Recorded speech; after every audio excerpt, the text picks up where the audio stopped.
बिस्मिल्लाहिर्रहमानिर्रहीम। Naveed Anjum, second year physics, chapter number 20 और आज का हमारा टॉपिक है लेज़र। तो ये बहुत ही इम्पोर्टेंट टॉपिक है। तो ये अक्सर बोर्ड के एग्ज़ाम में 5 नंबर का क्वेश्चन 20वें चैप्टर के अंदर से मोस्टली आया हुआ होता है। तो बहुत ज़्यादा कंसेप्चुअल टॉपिक, आपने इसे बड़े ध्यान के साथ सुनना है। अब laser is an acronym, laser मुखफ़फ़ है किस चीज़ का? Light amplification by stimulated emission of radiation.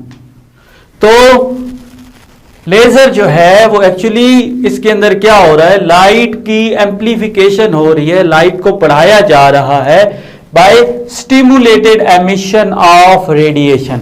अब रेडिएशन जो है आपको पता है कि रेडिएशन एक्चुअली किसी भी बॉडी के अंदर से एनर्जी का निकलना in the form of electromagnetic wave, उसको हम रेडिएशन कहते हैं।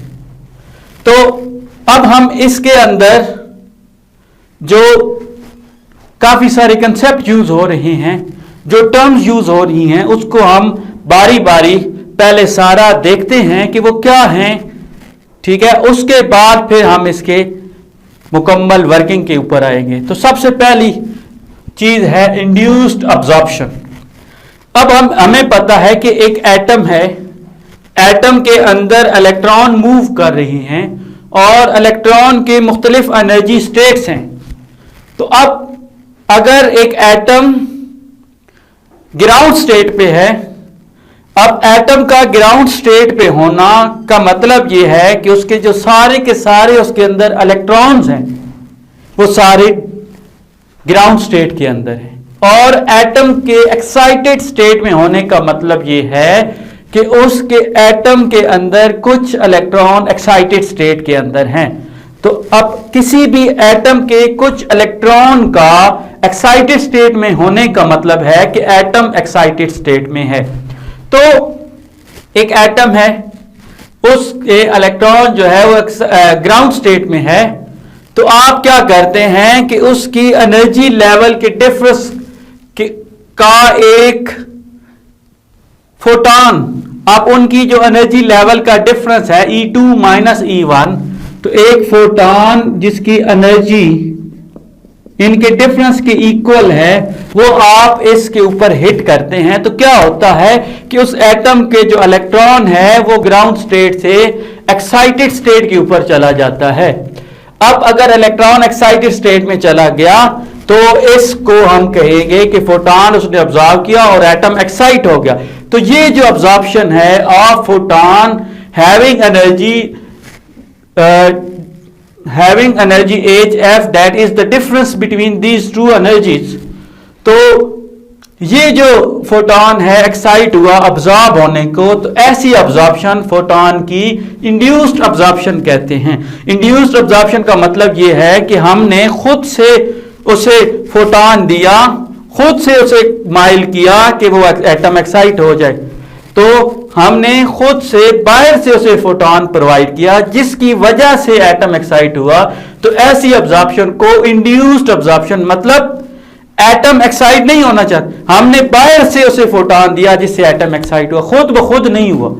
तो ऐसी ऑब्जॉर्प्शन को इंड्यूस्ड ऑब्जॉर्प्शन कहते हैं। अब उसके बाद आता है स्पॉन्टेनियस एमिशन।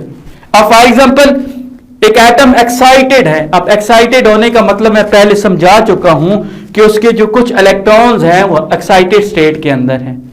तो अब अगर इलेक्ट्रॉन खुद ब खुद डी एक्साइटेड स्टेट में आ जाए, तो अब आपको ये चीज पता होनी चाहिए कि एक एटम एक खास वक्त के लिए हायर एक्साइटेड स्टेट में रहता है और वो वक्त है 10⁻⁻⁸ सेकेंड। तो अगर एटम एक्साइट हुआ है तो 10⁻⁸ सेकेंड तक वो हायर एक्साइटेड स्टेट में रह सकता है। अब उसके बाद वो खुद ब खुद डी एक्साइट हो जाएगा। तो एटम एक्साइटेड स्टेट में था, हमने बाहर से कोई उसे प्रोवाइड नहीं की एनर्जी या कोई फोटॉन प्रोवाइड नहीं किया, एटम खुद ब खुद 10⁻⁻8 सेकंड के बाद डी एक्साइट हुआ और इससे हमें एक फोटॉन मिला। अब ये जो फोटॉन की एमिशन है ये स्पॉन्टेनियस एमिशन होगी कि खुद ब खुद एमिट हुआ ये फोटॉन। तो इस फोटॉन की जो एमिशन है अब इसकी एनर्जी हमेशा HF होगी और वो इक्वल होगी किसकी, इसकी एनर्जी डिफरेंस की इक्वल। अब इसी तरीके से एक एमिशन है स्टिमुलेटेड एमिशन। अब स्टिमुलेटेड एमिशन या इसे इंड्यूस्ड एमिशन भी कहते हैं। तो अब इसके अंदर क्या होता है कि एटम एक्साइटेड स्टेट में था, एक्साइटेड स्टेट के अंदर एटम है, हम क्या करते हैं कि बाहर से एक फोटॉन जिसकी एनर्जी इसकी एनर्जी डिफरेंस के बराबर है वो हम हिट करवाते हैं। तो एटम पहली एक्साइटेड स्टेट अनस्टेबल स्टेट, आपने इतनी एनर्जी का फोटॉन एमिट करवाया, उससे मजीद स्टेबल हुआ तो वो फौरन ग्राउंड स्टेट पे आ गया। अब यहां पे एमिशन हुई खुद ब खुद, यहां पे हमने क्या किया कि खुद फोटॉन जिसकी एनर्जी लेवल के डिफरेंस के इक्वल हमने हिट किया, उसने एटम को जाके टकराया और उससे एमिशन हुई। तो उससे क्या हुआ कि एटम जो है वो ग्राउंड स्टेट के ऊपर आ गया।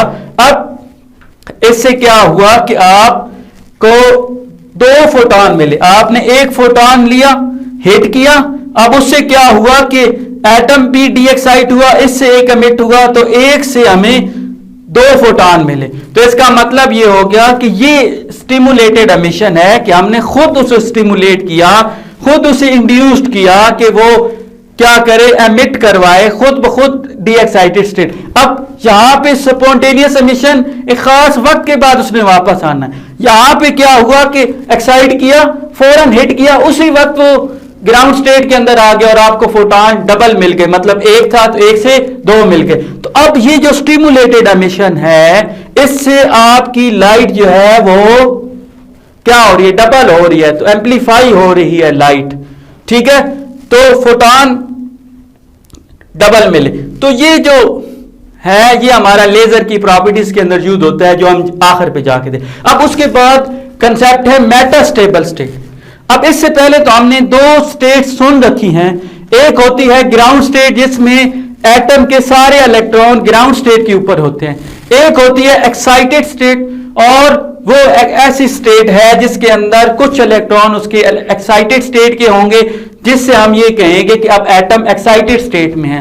अब ग्राउंड और एक्साइटेड स्टेट के अलावा एक और स्टेट होती है एक्साइटेड स्टेट जो इनके दरमियान होती है और उसको हम कहते हैं मेटास्टेबल स्टेट।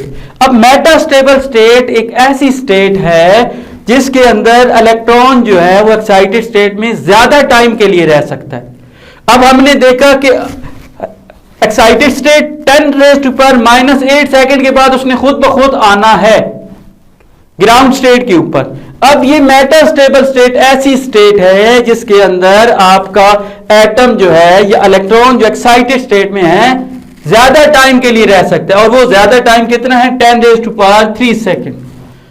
तो 10⁻³ सेकंड के लिए रह सकता है। इसका मतलब इससे एक 10⁵ टाइम ज्यादा टाइम के लिए रह सकता है।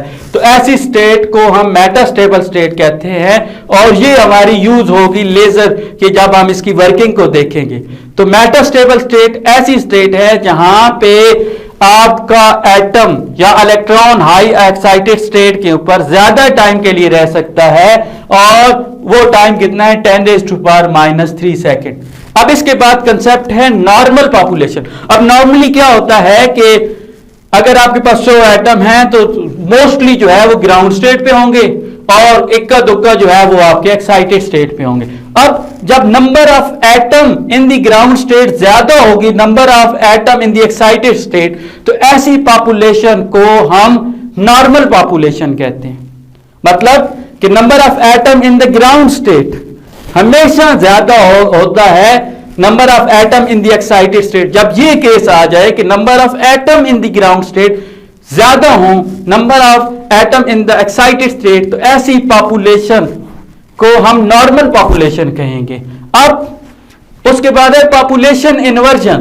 अब क्या कहते हैं कि अगर number of atom in the excited state अगर बढ़ जाए number of atom in the ground state, तो ऐसी उसे हम क्या कहेंगे कि एक्चुअली डेली में तो ये होता है ना मोस्टली कि ग्राउंड स्टेट पे ज्यादातर एटम स्टेबल होते हैं, बहुत कम जो अनस्टेबल होते हैं। अब अगर ऐसी सिचुएशन आ जाए कि बहुत ज्यादा एटम जो है अनस्टेबल होंगे, मतलब नंबर ऑफ एटम जो एक्साइटेड स्टेट में है वो बढ़ जाए, number of atom in the ground state, तो ऐसी पॉपुलेशन को हम पॉपुलेशन इन्वर्जन कहते हैं कि अब पॉपुलेशन इन्वर्ट हो गई।